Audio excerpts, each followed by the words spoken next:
Hello everyone, my name is Ivo and welcome to Cooking with the Koyas. Today I'd like to share with you a simple homemade recipe for beer batter that we've had in the family for years, and it comes out thin and crispy every single time. I shared this on my fishing channel years ago, and now I'm very happy to be sharing it with you. Let's get started. So we have some simple ingredients here. 1 cup of all-purpose flour. Into the bowl it goes. 1/4 cup of cornmeal. Into the bowl it goes. 1 teaspoon of baking powder into the bowl.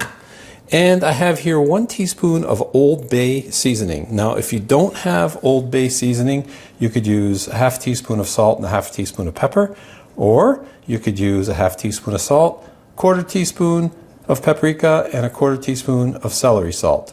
But either way, you can't go wrong. Today, I'm using 1 teaspoon Old Bay seasoning. So those are the dry ingredients. And then very simply, just with a whisk, if you don't have a whisk, just use a fork and mix all your dry ingredients together. Okay, there we go.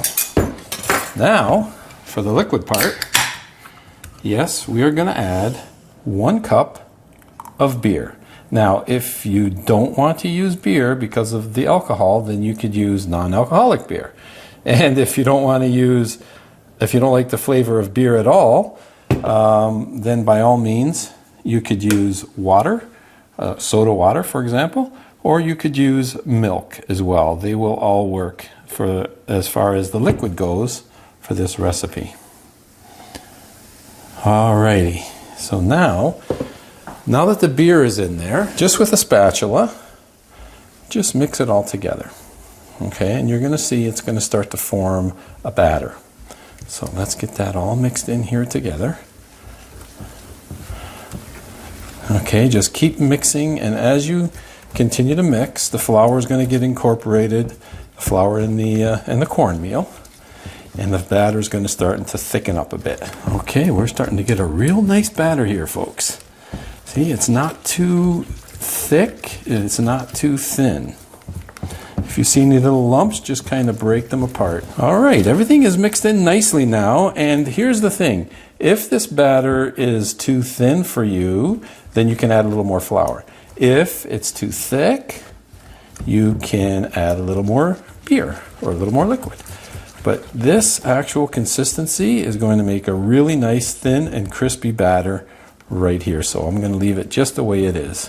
Let's get our fish. I have some nice small fillets here. These are actually sunfish fillets, and you could use any fish that you want, but I'm using these in particular because they are small. And if they were bigger fillets, I would recommend cutting them into 2 or 3 pieces. You want chunks about this size when you're frying your fish. They'll fry up much nicer and they'll taste better. Okay, and then the first thing I always do is pat them dry. So they're on a paper towel, and I've patted them dry. And then quite simply, we can put our fillets into the batter, and then we're going to mix them all around. I have more here to do, but we'll do a few right now and get the first fry going. So mix them all around and just get them covered, coated in the batter. I have my frying pan here. As you can see, that all I use this for is frying, as you could probably tell. It's the one and only thing I use it for. And to the frying pan, I'm going to add some vegetable oil. In fact, I'm using grapeseed oil today, but regular vegetable oil is perfectly fine. I'm going to bring this up to about 350 degrees and then start frying. Let's take a temperature reading and see how we're doing. 270, 277, 278. Okay, these little temperature probes are fantastic for checking temperatures while you're cooking. I absolutely love it. Now, if you don't have a temperature probe, you could simply just drop your fillet, touch your fillet to the oil. If it starts to sizzle, it's ready. Or you could take some batter and just drop a little bit of batter in, and if the batter sinks, it's not ready. But if the batter floats and starts fizzing and frying, then you know it's ready. But I really like these temperature probes. Okay, so we're at about 330. That's good. We're going to get started. I'm just going to drop the temp to medium high. All right, so take the fillet and shake off, you know, the excess batter, and then just drop it in. So do that. Now as you do this, the temperature drops a little bit, and that's fine because we're doing one at a time relatively slowly. Again, just shake off the excess batter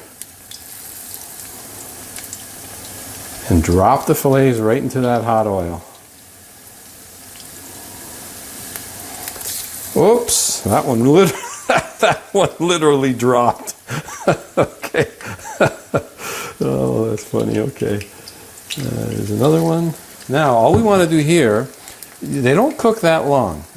A minute or two per side, that's it. Once you start to see the outsides here start to get that nice golden brown color, time to flip them. And we're only going to flip these once. You can see this one here and this one, they're starting to get nice and brown. Look at that golden color. That is what you're looking for right there.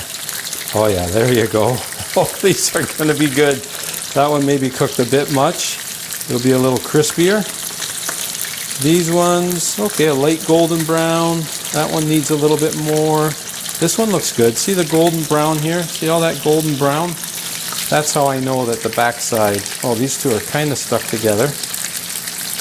Get them turned around. And then this one looks like it's finally ready. I lost a little bit of the batter on that one. Oh well. Okay, there we go. So same thing on this side, another minute or so, and those are going to be done. But look at already that golden color, absolutely beautiful. And you can see the batter is nice and thin and crispy. These are going to be so, so tasty. Let's take a peek. Oh yeah. Oh yeah. Okay, these are done. These are done, folks. And you see I'm putting them on I like to put them on a cooling rack, a metal grate. And that way they stay nice and crispy. And if you put them in a plate, what happens is they could go soggy. Okay, I'm just going to turn that gas off for now. Definitely going to finish the rest of those fish.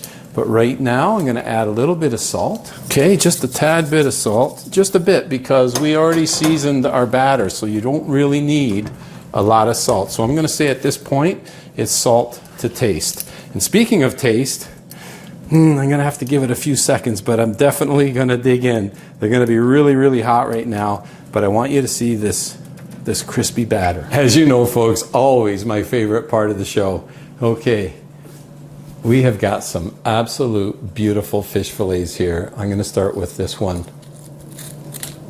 right here. Look at that beautiful, nice golden color. Oh, still steaming hot.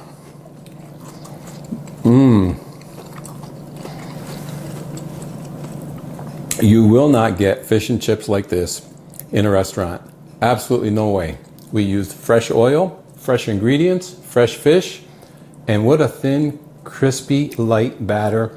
So, so tasty.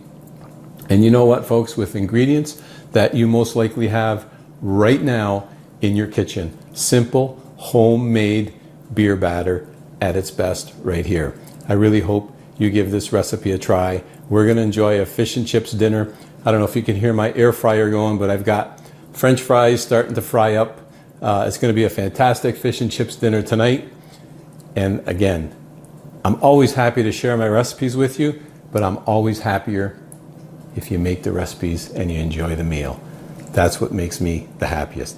Thanks for tuning in, and until next time, bon appetito. Crispy, thin, what a combo. Oh my goodness, so good.